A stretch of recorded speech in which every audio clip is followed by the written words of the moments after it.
Genèse chapitre 29, Jacob se mit en marche, et s'en alla au pays des fils de l'Orient. Il regarda.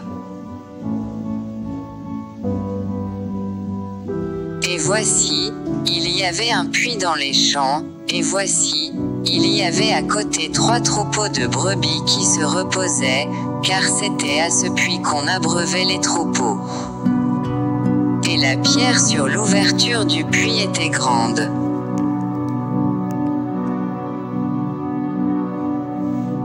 Tous les troupeaux se rassemblaient là, on roulait la pierre de dessus l'ouverture du puits, on abreuvait les troupeaux, et l'on remettait la pierre à sa place sur l'ouverture du puits.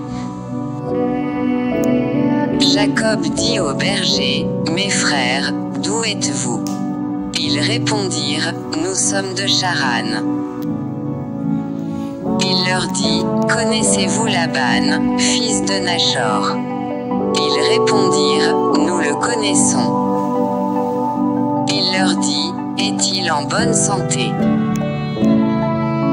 Ils répondirent, « Il est en bonne santé, et voici Rachel, sa fille, qui vient avec le troupeau. »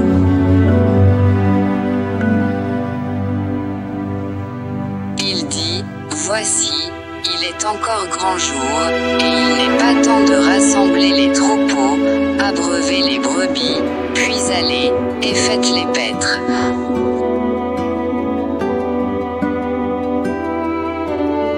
Ils répondirent, « Nous ne le pouvons pas, jusqu'à ce que tous les troupeaux soient rassemblés, c'est alors qu'on roule la pierre de dessus l'ouverture du puits, et qu'on abreuve les brebis. » Comme il leur parlait encore, survint Rachel avec le troupeau de son père, car elle était bergère.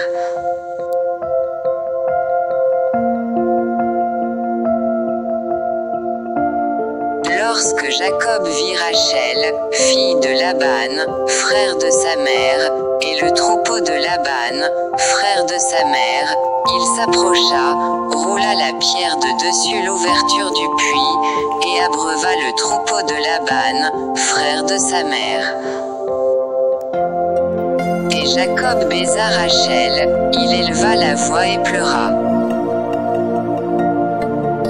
Jacob apprit à Rachel qu'il était parent de son père, qu'il était fils de Rebecca.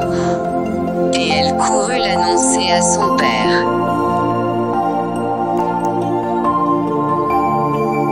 Dès que Laban eut entendu parler de Jacob, fils de sa sœur, il courut au-devant de lui, il l'embrassa et le baisa, et il le fit venir dans sa maison.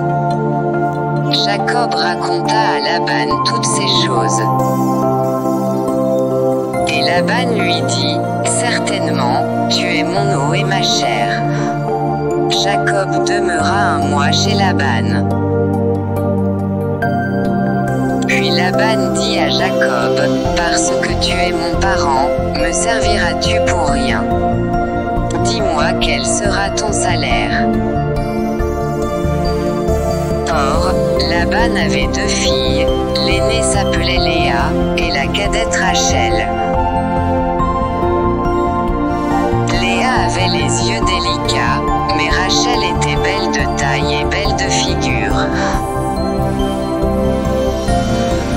Jacob aimait Rachel, et il dit, « Je te servirai 7 ans pour Rachel, ta fille cadette. »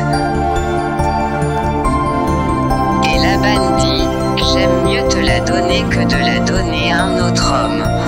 Reste chez moi. »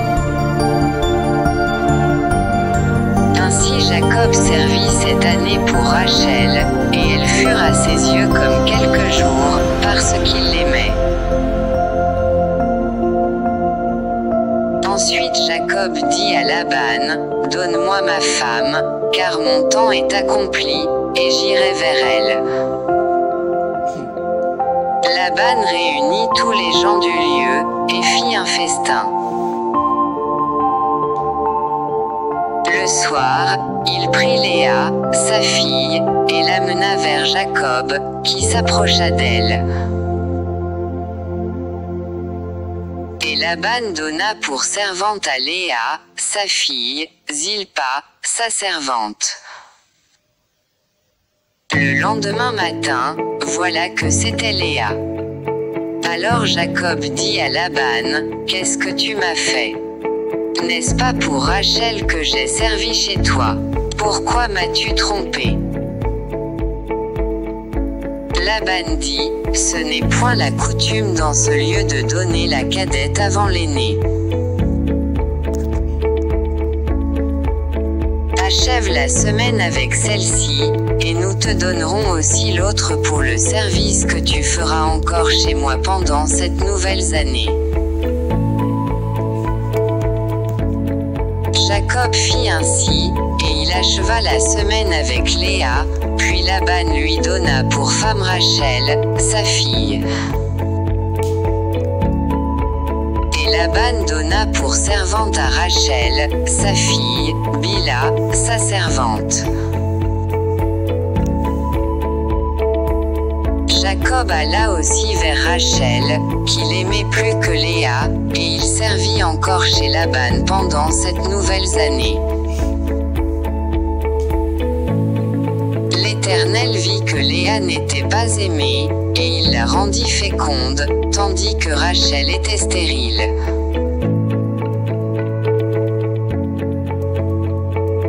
Léa devint enceinte, et enfanta un fils, à qui elle donna le nom de Ruben, car elle dit, « L'Éternel a vu mon humiliation, et maintenant mon mari m'aimera. »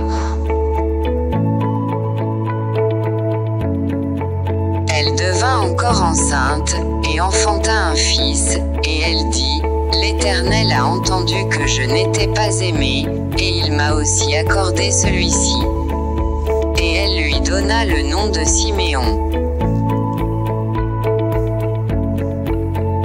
Elle devint encore enceinte, et enfanta un fils, et elle dit, « Pour cette fois, mon mari s'attachera à moi, car je lui ai enfanté 3 fils. » C'est pourquoi on lui donna le nom de Lévi.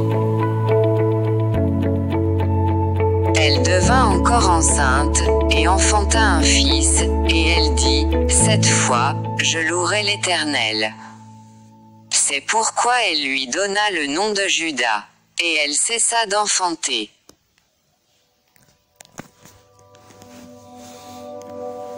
Genèse chapitre 30.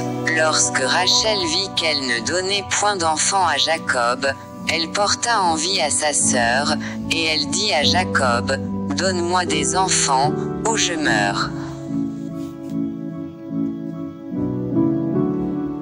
La colère de Jacob s'enflamma contre Rachel, et il dit, « Suis-je à la place de Dieu, qui t'empêche d'être féconde? »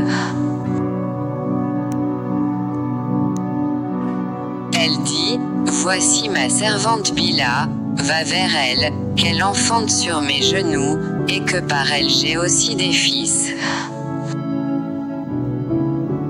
Et elle lui donna pour femme Bila, sa servante, et Jacob alla vers elle.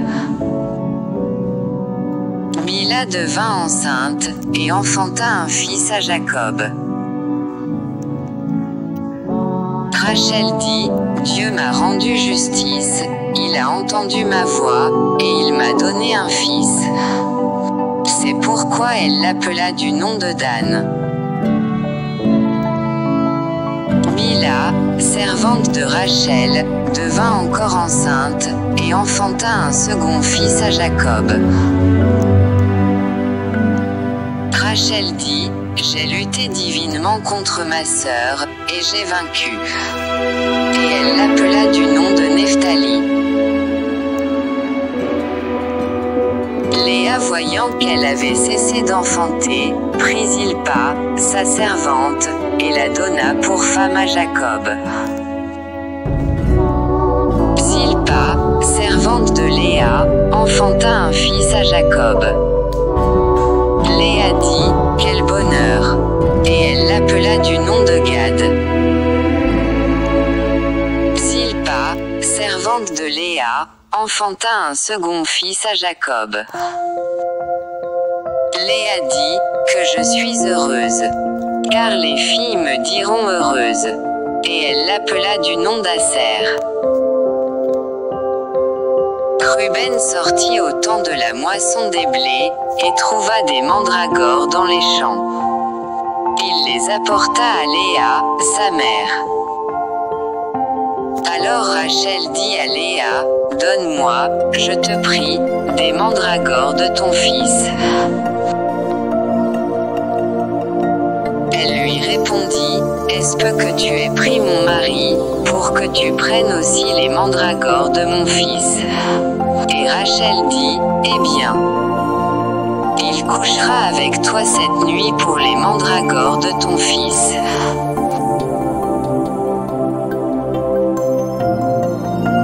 Le soir, comme Jacob revenait des champs, Léa sortit à sa rencontre, et dit, « C'est vers moi que tu viendras, car je t'ai acheté pour les mandragores de mon fils. » Et il coucha avec elle cette nuit. Dieu exauça Léa, qui devint enceinte, et enfanta un 5e fils à Jacob. Léa dit, « Dieu m'a donné mon salaire parce que j'ai donné ma servante à mon mari. » Et elle l'appela du nom d'Issachar. Léa devint encore enceinte, et enfanta un 6e fils à Jacob.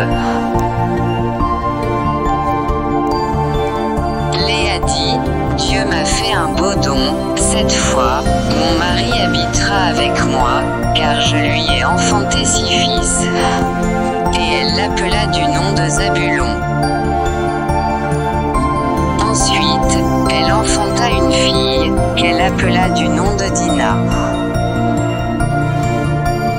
Dieu se souvint de Rachel, il l'exauça, et il la rendit féconde. Elle devint enceinte, et enfanta un fils, et elle dit, « Dieu a enlevé mon opprobre. » Et elle lui donna le nom de Joseph, en disant, « Que l'Éternel m'ajoute un autre fils. » Lorsque Rachel eut enfanté Joseph, Jacob dit à Laban, « Laisse-moi partir, pour que je m'en aille chez moi, dans mon pays. Donne-moi mes femmes et mes enfants, pour lesquels je t'ai servi, et je m'en irai, car tu sais quel service j'ai fait pour toi. » Laban lui dit, « Puisse-je trouver grâce à tes yeux? Je vois bien que l'Éternel m'a béni à cause de toi. Fixe-moi ton salaire, et je te le donnerai. » Jacob lui dit, « Tu sais comment je t'ai servi, et ce qu'est devenu ton troupeau avec moi. Car le peu que tu avais avant moi s'est beaucoup accru, et l'Éternel t'a béni sur mes pas. Maintenant, quand travaillerai-je aussi pour ma maison? » Laban dit, « Que te donnerai-je? » Et Jacob répondit, « Tu ne me donneras rien.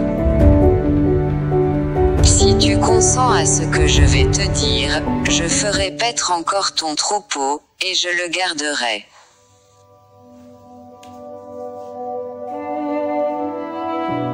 Je parcourrai aujourd'hui tout ton troupeau, mais à part parmi les brebis tout agneau tacheté et marqueté et tout agneau noir, et parmi les chèvres tout ce qui est marqueté et tacheté. Ce sera mon salaire.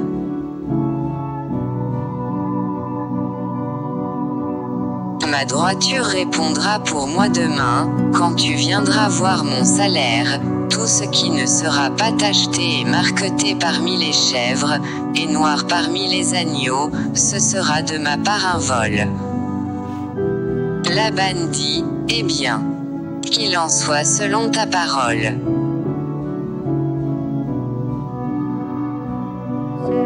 Ce même jour, il mit à part les boucs rayés et marquetés, toutes les chèvres tachetées et marquetées, toutes celles où il y avait du blanc, et tout ce qui était noir parmi les brebis. Il les remit entre les mains de ses fils. Puis il mit l'espace de 3 journées de chemin entre lui et Jacob fit paître le reste du troupeau de Laban. Jacob prit des branches vertes de peuplier, d'amandier et de platane, il y pela des bandes blanches, mettant à nu le blanc qui était sur les branches.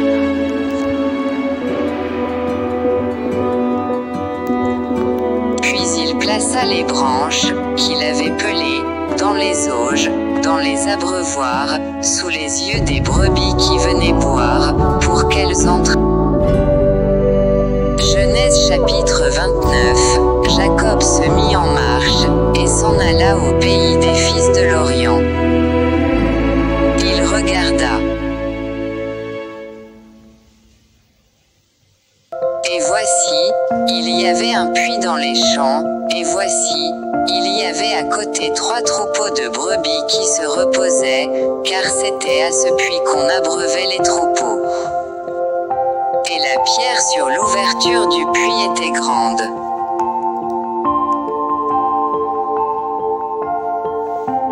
Tous les troupeaux se rassemblaient là, on roulait la pierre de dessus l'ouverture du puits, on abreuvait les troupeaux, et l'on remettait la pierre à sa place sur l'ouverture du puits. Jacob dit aux bergers, « Mes frères, d'où êtes-vous » Ils répondirent, « Nous sommes de Charan. » Il leur dit, « Connaissez-vous Laban, fils de Nachor » Ils répondirent, « Nous le connaissons. » Il leur dit, « Est-il en bonne santé » Ils répondirent, « Il est en bonne santé, et voici Rachel, sa fille, qui vient avec le troupeau. »